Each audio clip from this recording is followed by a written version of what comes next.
තව දෙයක් ඉතින් දැන් බිස්නස් එකක් මාකටිං ස්ට්‍රැටජි එකක් කරනකොට මාකට් කරනකොට ප්‍රොඩක්ට් එක හෝ සර්විස් එක යාගේ කම්පිටිටර්ස්ලා ගැන යා හිතන්න ඕනේද? එමෙ හිතනවා නම් කොහොමද යා කම්පිටිටර්ස්ලාගෙන් ස්ටෑන්ඩ් අවුට් වෙන්නේ?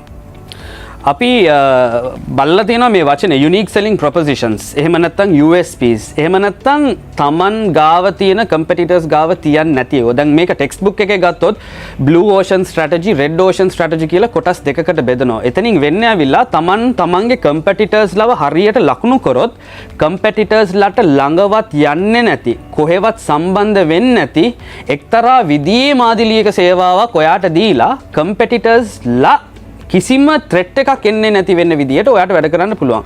නමුත් මේක අඳුර ගන්න ඔයා ඔයාගේ කම්පිටිටර්ස්ලා කවුද කියන එක අඳුර ගන්න ඕනේ. අපි සාමාන්‍යයෙන් කම්පිටිටර්ස්ලා කවුද කියලා අඳුරගන්නේ නැහැ හරියට. ඩිරෙක්ට් කම්පිටිටර්ස්ලා ඉන්නවා.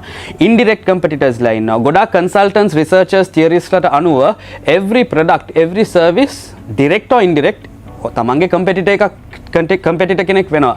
මම රුපියල් 100ක් තියාගෙන මම මේ රුපියල් 100ෙන් චොක්ලට් එකක් ගන්නවද බීම බෝතලයක් ගන්නවද කියලා හිතන එකෙන් ඇත්තටම මම බීම බෝතලේ ගන්න නැතුව චොක්ලට් එක ගත්තොත් චොක්ලට් එකයි බීම බෝතලයයි ඇත්තට කම්පීට් වෙනවා. නමුත් මේක ඇත්තටම ගොඩාක් කම්ප්ලෙක්ස් කම්පිටිෂන් එකක් බවට පත් වෙනවා.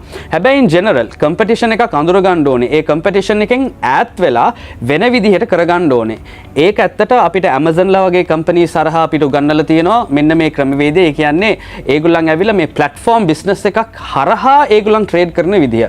මේ platform business එක හරහා shared economy කියන concept එක හරහා ඕගොල්ලන් කරොත් ඕගොල්ලන්ට පුළුවන් මේ competitors ලත් එක්ක compete වෙන්න නැතුව වෙන විදිහකට competitors ලට ඉදිරියෙන් ඉඳලා ඒගොල්ලන්ත් එක්ක compete කරන්න. මෙන්න මේ වගේ නවතම දේවල් ටිකක් අපි ගන්න ඕනේ. එහෙම නැත්නම් හැමදාම competitors ලගෙන් එන threat එක තමයි ඕගොල්ලන්ට වෙන්නේ.